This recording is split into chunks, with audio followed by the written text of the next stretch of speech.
Muito bom dia. Bom dia. Ah, vocês estão encarnados. Bom dia aos encarnados e desencarnados, que como dizia um amigo, conheceu o Manolo, Magno? Manolo? Conheceu. Manolo desencarnou ali durante a pandemia e era um amigo que dizia, graças a Deus, desencarnados que eu não vejo. Porque espírito é o que tem medo é de ver desencarnar. É ou não é? Quero agradecer a casa, a Magna pelo convite, uma alegria retornar, depois de alguns anos, né, Magna? E no mês que eu sei que vocês têm ali aprofundado uma série de questões relacionadas à valorização da vida, o chamado Setembro Amarelo, prevenção do suicídio, enfim. E a fala de hoje é a respeito do sentido da dor. Vocês creem que a dor tem sentido? Tem algum sentido. Alguma coisa nos diz, nos traz uma mensagem. Então, tudo que diz respeito ali às dores, diz respeito a cada um de nós. Falar de dor, falar de valorização da vida, falar daquilo que nos visita diariamente, é falar de nossas feridas, que ainda sangram, das nossas cicatrizes, porque, obviamente, não é a primeira vez que estamos aqui. Já caminhamos muito. Quantas encarnações nós já tivemos, não temos nem ideia. Quantos milhões de anos nós estamos já caminhando nessa estrada da vida, também não temos nem ideia. Mas, com certeza, em todas elas, pelo menos até este momento, sofremos. Sofremos por falta de misericórdia? Sofremos por castigo? Não. Sofremos porque a dor, ela se insere numa lei maior que a lei de amor. A gente costuma dizer assim nas casas espíritas, nas instituições de uma forma geral. Ou nós vamos pelo amor ou vamos pela dor. Na verdade, nós só vamos pelo amor. A dor, ela se insere na lei maior de amor. A dor é um instrumento pedagógico, educativo de Deus, das leis universais, que vão educando o espírito para que ele possa alcançar coisas maiores. Coisas essas que a gente desconhece. Temos uma ideia. Nós vamos estudando, vamos fazendo nossos cursos, vamos mergulhando ali nos ensinamentos de Jesus, nos ensinamentos da doutrina espírita, que nos traz um negócio ali de mundo de regeneração, falando que vai ser um mundo mais feliz do que nós vivemos hoje. Mas a gente sabe de fato o que é? Ainda não. Mas nós temos a esperança de que vamos alcançar isso. Se fala da transição planetária, desses momentos difíceis, que fazem parte ali da construção desse algo maior, que está distante, ou talvez nem tanto, de cada um de nós, mas que vamos caminhando nessa direção porque temos esperança. Porque temos fé. Fé é uma potência do ser, da alma. Mas para que nós possamos alcançar esse mundo dito regenerado, que temos uma pálida ideia do que é, para alcançar os mundos felizes, daquilo que os próprios Espíritos colocam a Kardec, no Livro dos Espíritos, falando ali da progressão dos mundos, inclusive citando este nosso planeta, que nós o tempo todo vamos apontando como sendo um mundo de provas, de expiações, mundo de sofrimento, de dores. Mas para alcançar algo maior, a gente precisa desenvolver duas grandes asas, como nos diz Emmanuel, numa comparação muito poética, daquele que desenvolve as asas do amor e da sabedoria. Do amor que a gente tem alguma ideia também, e talvez o amor que mais nos toca, e mais se aproxima de um entendimento ao amor de mãe.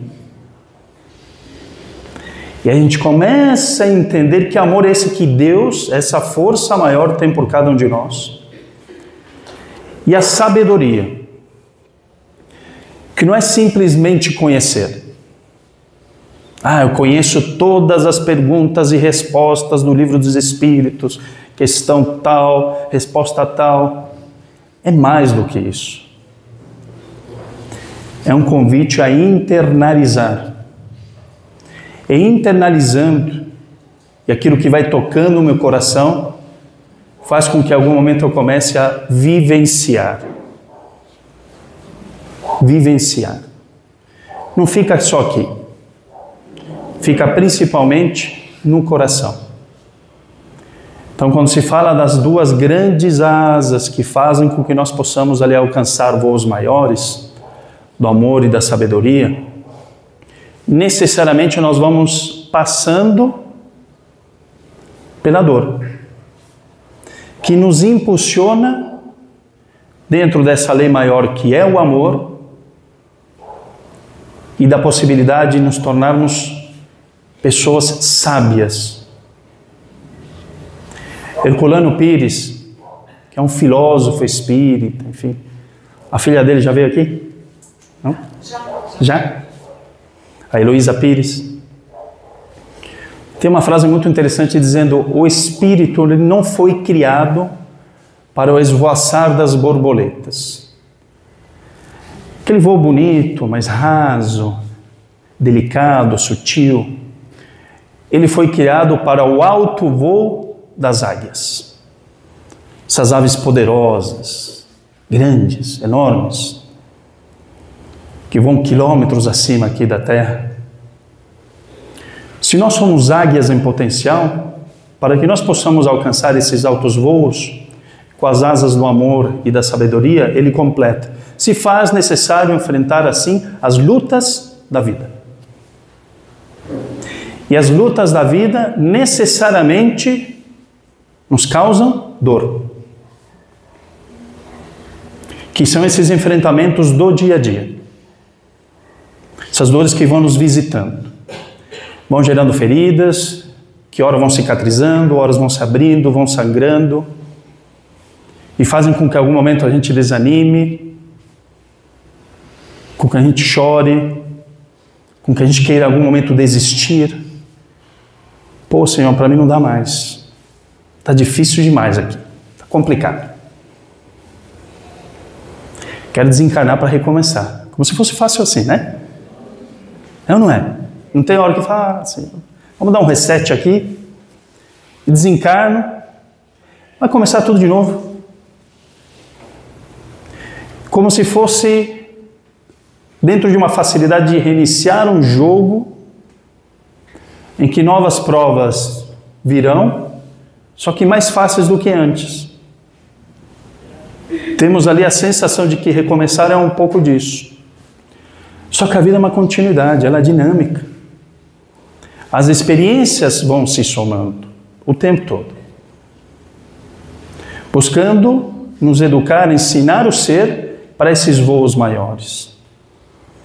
E a dor é esse instrumento pedagógico, porque ela busca alcançar-nos nas profundezas, sondar a nossa alma, justamente para que nós entendamos o que nós somos na intimidade. Porque na intimidade existe o que eu gosto de chamar do núcleo duro do espírito, que é perfeito. Existe algo dentro de nós que não se corrompe. Mas eu já patinei tantas vezes, já errei tantas vezes, já fiz tanta bobagem. Como que eu sou perfeito? Lá naquele núcleo duro, no nosso inconsciente espiritual, existe uma voz que se manifesta, que é a voz do Criador.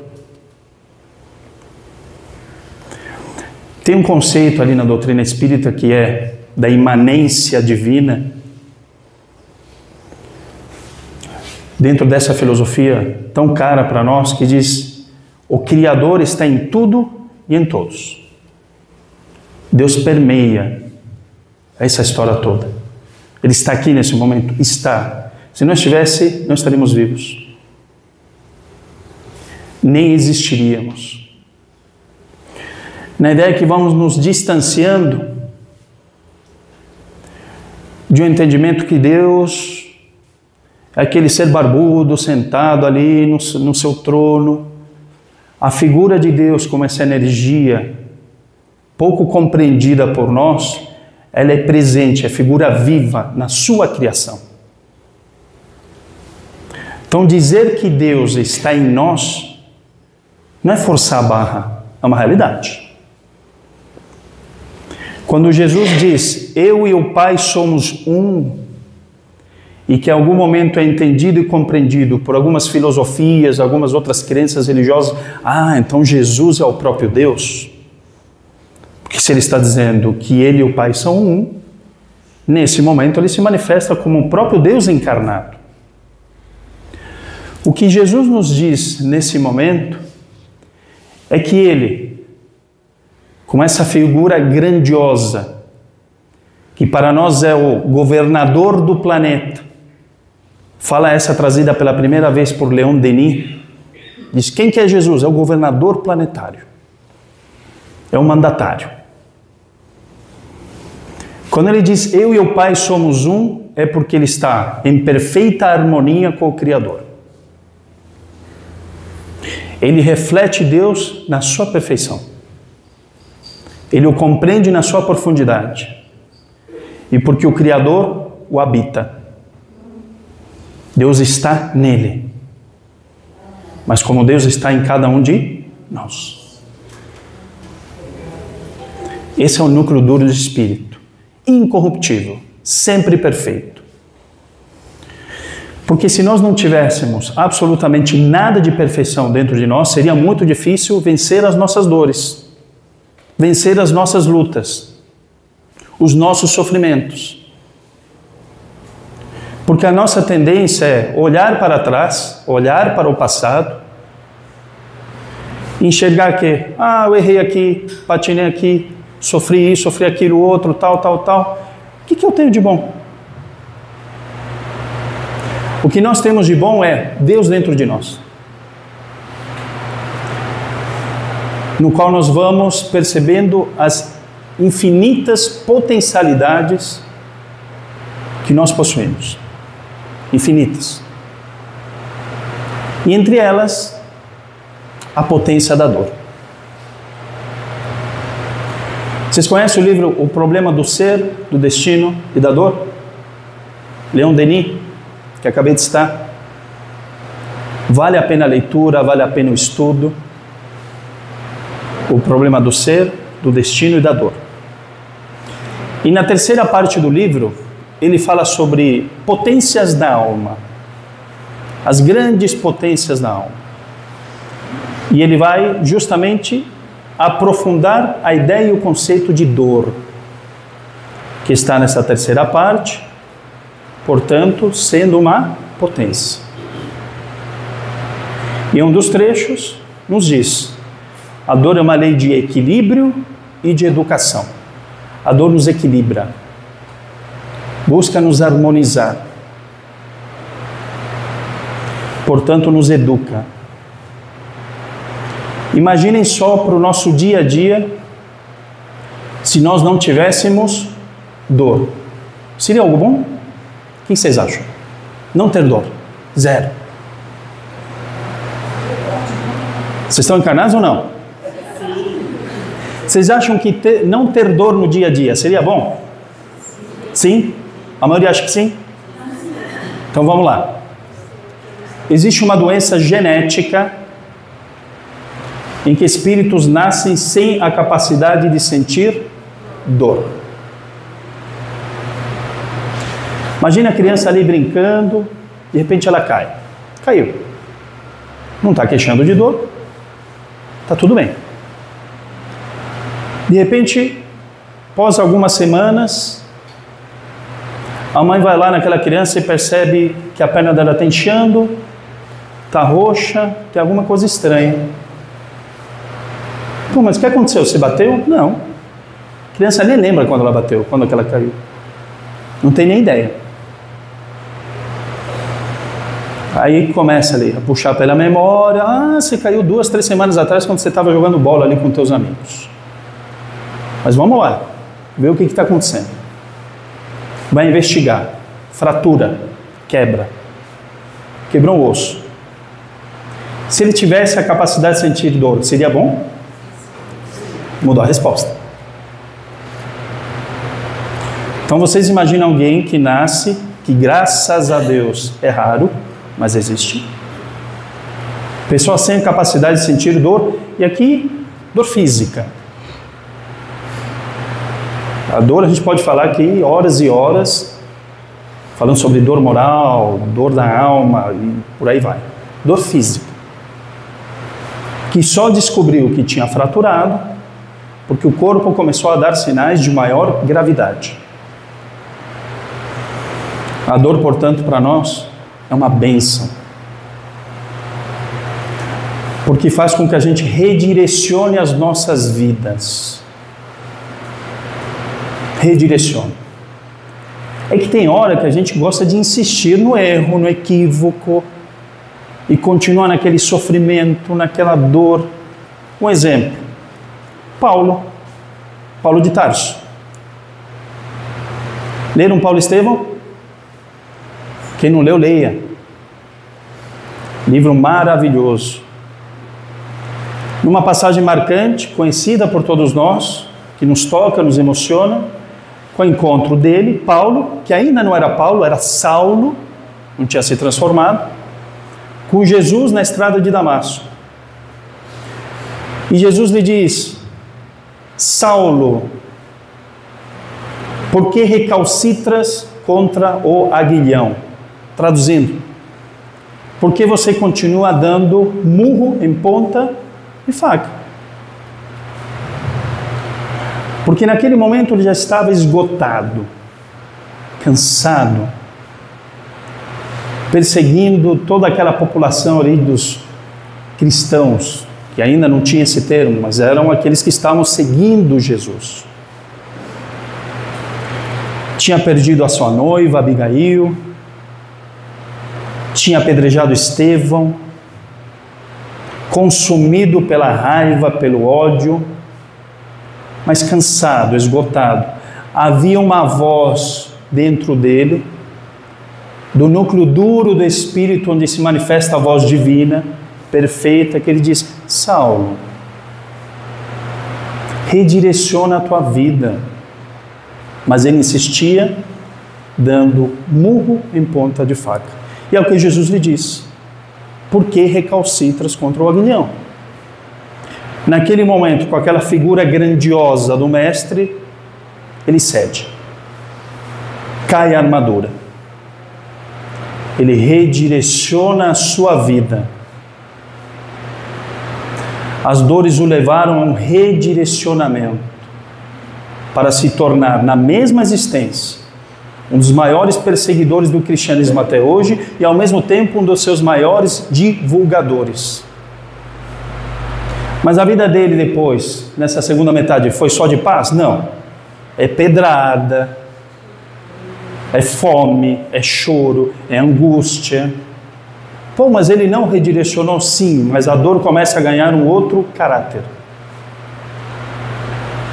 É de burilar, de educar, de harmonizar aquela alma para que pudesse alcançar coisas maiores, desenvolvendo a asa do amor e da sabedoria. As dores se transformam ao longo de nossa vida, ganhando novos sentidos. Novos sentidos.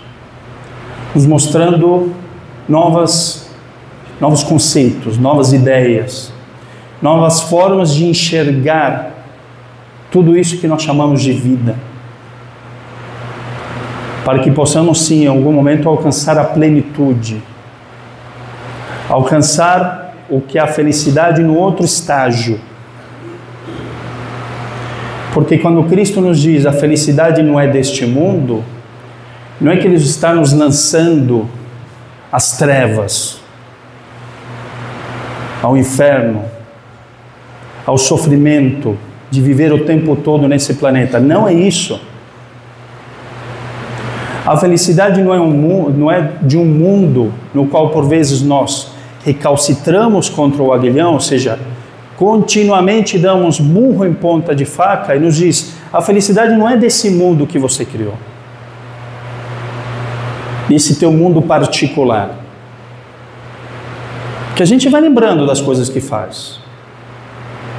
Famosa dieta de segunda-feira, não é? Vou chegar na segunda-feira, vou começar a comer saudável, vou parar de me exceder. Chega na segunda-feira, hoje não, né? Vamos na próxima. A gente faz isso continuamente. Nós insistimos no erro, no equívoco. E Jesus nos diz: a felicidade não é desse mundo que você está criando de ilusão, de acreditar que toda segunda-feira você vai recomeçar e não recomeça nunca. Mas a felicidade é deste mundo? É deste mundo. Porque Deus não criou nada para a infelicidade. Absolutamente nada para a infelicidade. Vejam só que planeta belíssimo que nós temos. Um verdadeiro mundo escola que nos possibilita crescer, aprender, nos alegrarmos.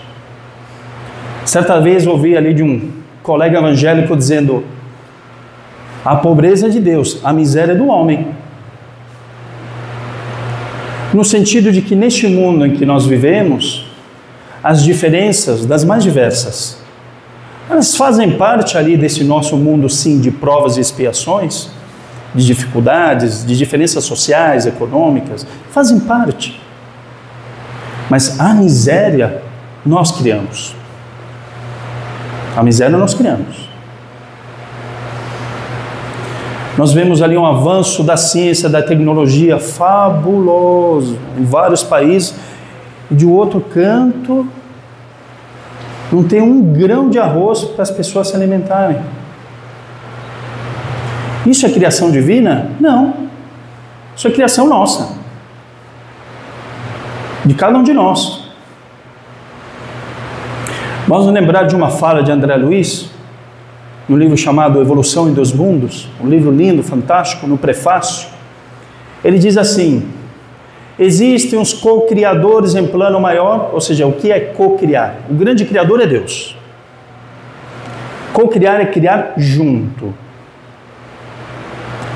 O co-criador em plano maior são aqueles que já alcançaram essa condição. Por exemplo, Jesus. Ele é o grande governador deste planeta e pelas revelações espíritas nós sabemos que ele esteve e ele foi o grande arquiteto deste planeta. Esteve lá atrás, manipulando as energias, as nebulosas, auxiliando na formação deste planeta. Ele é um co-criador em plano maior. Mas André Luiz completa: e vós outros, ou nós outros, somos os co-criadores em plano menor. Menores que somos, também somos criadores. Nós também criamos.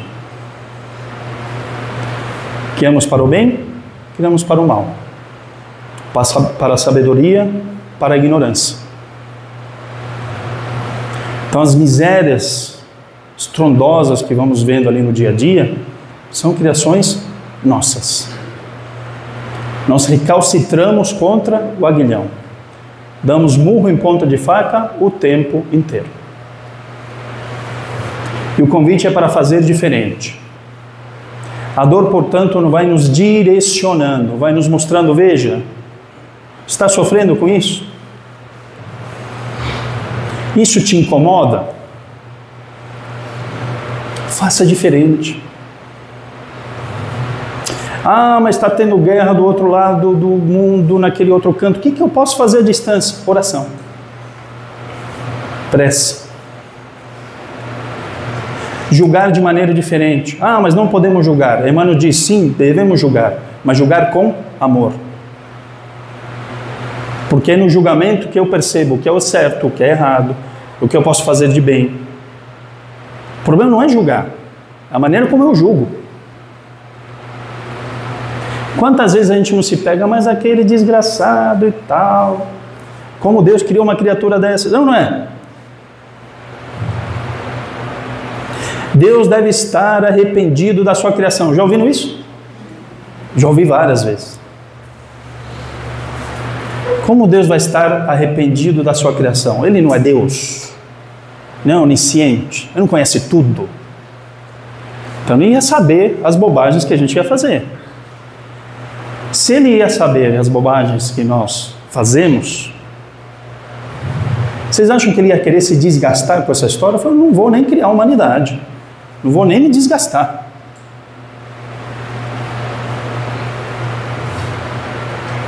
A questão é o que nós estamos fazendo diferente como co-criadores em plano menor. Se de alguma forma o Evangelho já nos toca, já nos convoca a algo maior, já nos chama. Quando eu olho uma situação que me causa indignação, eu transformo aquilo em bênção, em amor. Quando Jesus nos diz, deixai o mal passar, não é somente, deixa o mal passar por aqui, ó. Sai daqui.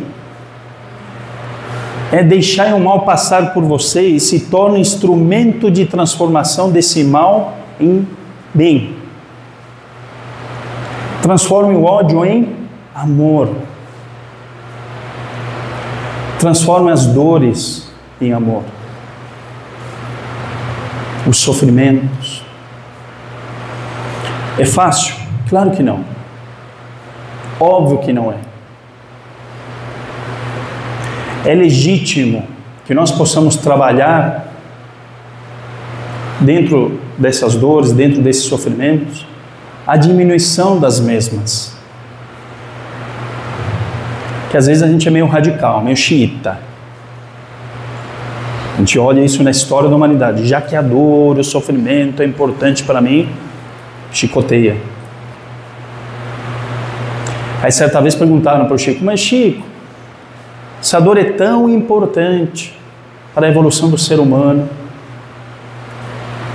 nos ajuda ali a crescer, a se transformar, por que Deus permite os anestésicos, as medicações, e Chico ali na sua sabedoria, aquele ser simples, amoroso, porque o Pai é misericordioso.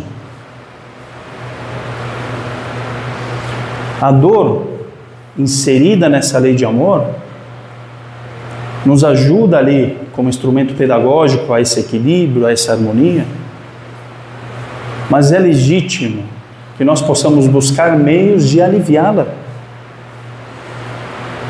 sabendo que há uma diferença entre a dor e o sofrimento.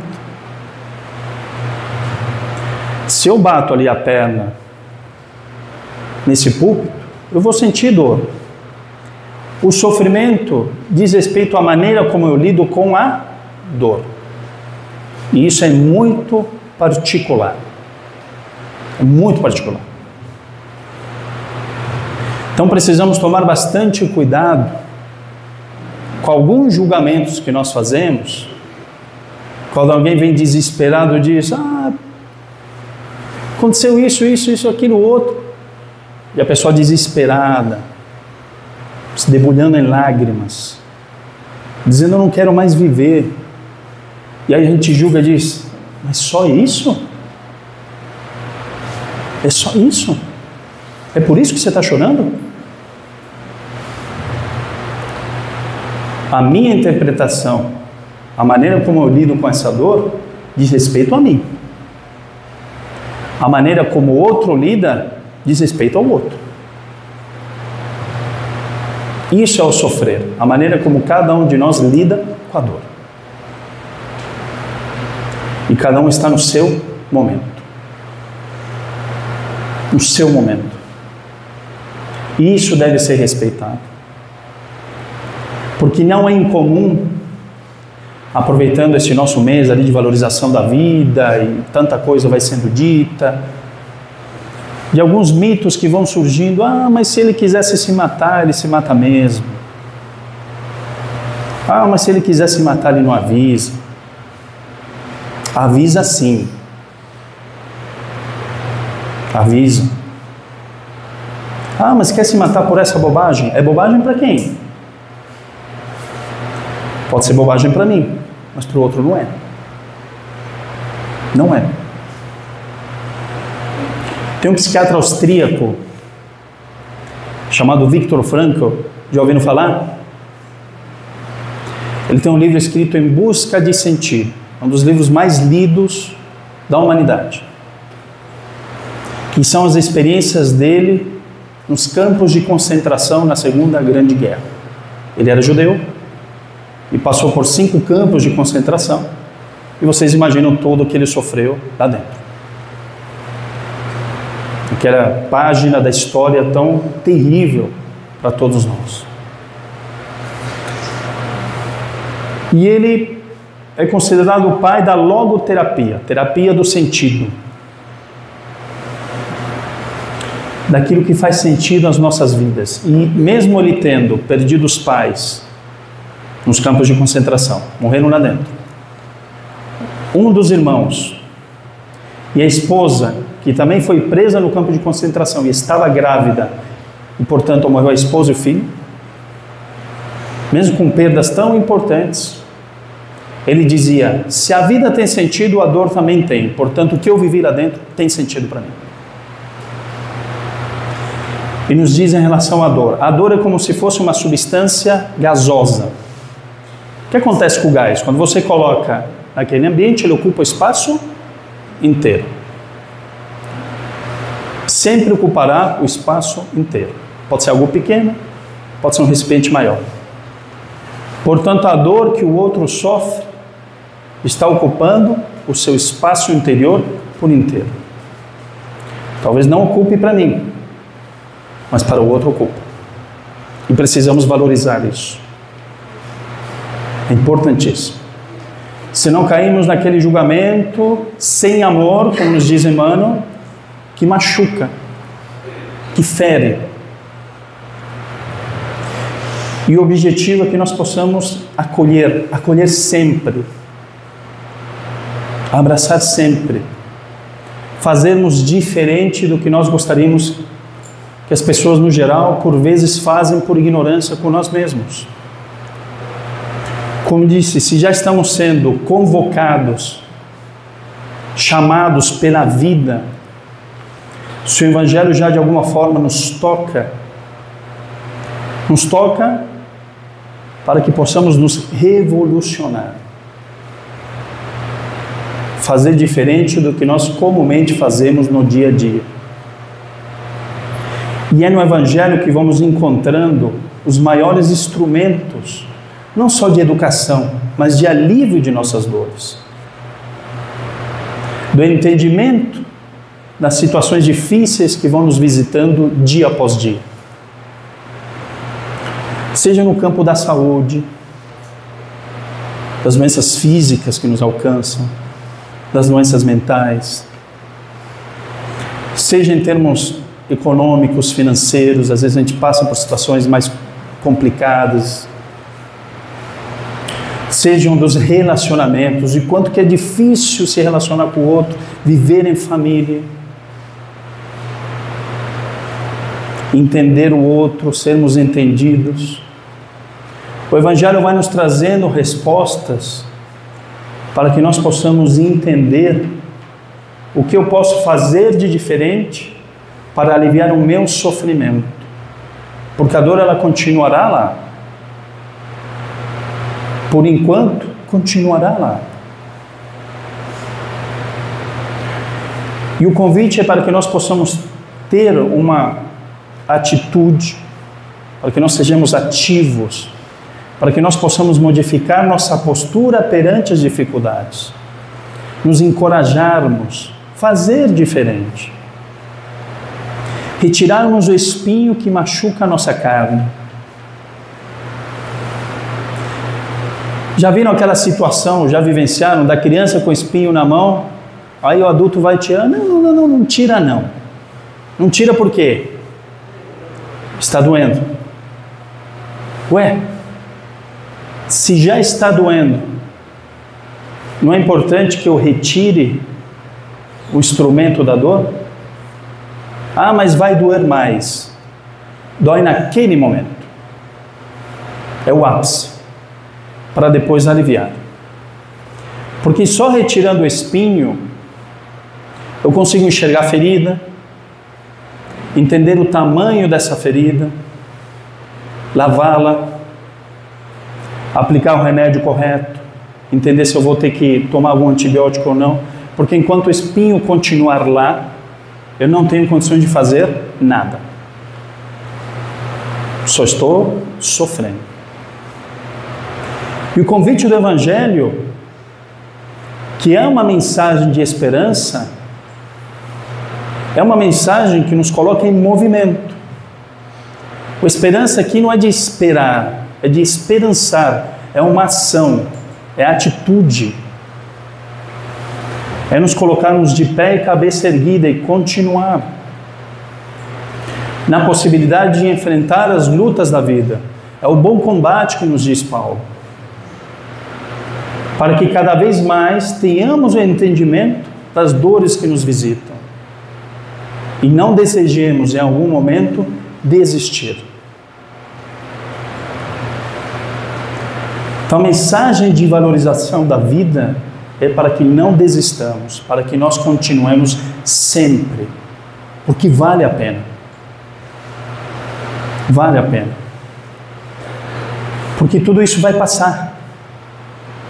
Na mensagem que Chico recebe de Maria, tudo passa, meu filho. Tudo passa. Vai passar. Graças a Deus. Tem início, tem meio e tem fim.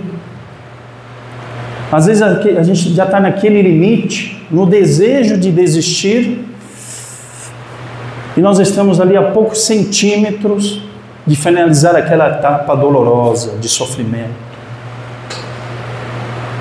Falta pouco. Aí os nossos amigos vão se aproximando, encarnados e desencarnados. E como essa nuvem de testemunhas que nos traz Paulo, nos diz, continue. Vale a pena. Nós estamos juntos. E tem alguém lá na frente que está te guiando. Como nessa imagem belíssima que tem aqui. Belíssima. Que é Jesus guiando as suas ovelhas na direção do sol. Representação de quem? De Deus. Esse sol que nos ilumina o tempo todo. Em que o mestre diz, nenhuma ovelha se perderá. E ele, como bom pastor, com seu cajado em mão, direciona. Aquelas ovelhas que estão em maior sofrimento, aquelas que estão em menos sofrimento, mas sempre na direção do sol, que vai iluminando as trevas que nos visitam, as sombras que nos habitam, dissipando as dores, ou melhor, os sofrimentos, mas nos mostrando a dor tem sentido na tua vida, tem objetivo, é para que um dia não sejas somente uma ovelha, sejas igualmente um pastor. Porque nós somos os futuros pastores da humanidade. Embora de alguma forma já sejamos esses pastores. No dia a dia em casa, nós pastoreamos. Nós guiamos nossos filhos, netos, amigos. Todos nós somos pastores, porque todos nós temos missão. É que a ideia que nos dá hoje, em tempos de redes sociais, de Instagram, que o grande missionário é aquele que tem milhões de seguidores. Mas as grandes missões estão nos ambientes mais simples. E todos nós temos. O Frankl, que acabei de citar, dizia, se você crê que não tem missão, a tua grande missão é encontrá-la. Então, portanto, já tem missão. Todos nós somos, sim, as ovelhas que necessitam ser pastoreadas, guiadas e orientadas pelo grande pastor. Mas, igualmente, no nosso dia também somos pequenos pastores. Somos co-criadores em plano menor. Também guiamos. Então possamos assumir esses papéis, buscar no Evangelho o grande código divino que alivia os nossos sofrimentos, para fortalecer a nossa esperança que nos leva a esse movimento e nos alça sempre, para que nós possamos abraçar e entender qual o nosso verdadeiro futuro.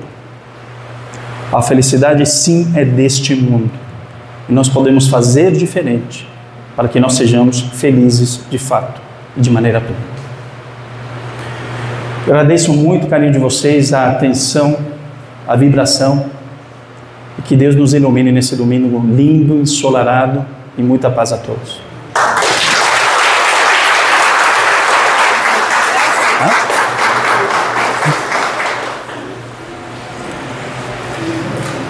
Então vamos para a prece, encerrando esse nosso momento.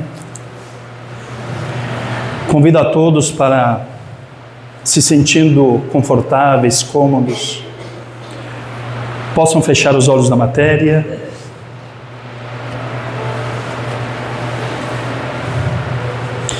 Visualizando na tela mental de cada um a figura do Mestre amoroso, que é o grande pastor de nossas vidas, o qual, caminhando em nossa direção, vai estendendo as suas mãos e nos convidando para que juntos possamos andar na direção desse sol maior, que é Deus nosso Pai. Neste momento, ao lado do Mestre, que vai nos guiando, depositamos as nossas dores, os nossos sofrimentos, as nossas aflições, para que o Mestre nos auxilie a aliviá-las. Mas igualmente, o Mestre nos convoca para que nós possamos fazer brilhar a nossa própria luz, para que nós possamos ser o sal da terra, o sal que tempera, o sal que conserva, para que igualmente sejamos instrumentos de transformação deste mundo, transformando o ódio em amor, transformando a indiferença em amor, transformando as trevas em luz, e igualmente orientando aqueles que se encontram nesta jornada ao nosso lado. Agradecemos aos caros amigos da espiritualidade, aos mentores desta casa bendita, aos companheiros que nos fortalecem tanto no nosso dia a dia. Agradecemos pela vida, pelas dificuldades. Agradecemos por nossa família, por nossos entes queridos, pelo nosso trabalho, por tudo aquilo que nos oferece sempre, no intuito de que nós possamos nos tornar pessoas melhores a cada dia. É dessa forma, Senhor, que de corações abertos, emanando igualmente vibrações amorosas para todos aqueles que aqui se encontram, todos aqueles que necessitam das restas de luz da espiritualidade maior, é que nos despedimos da Tua paz, hoje e sempre. Que assim seja.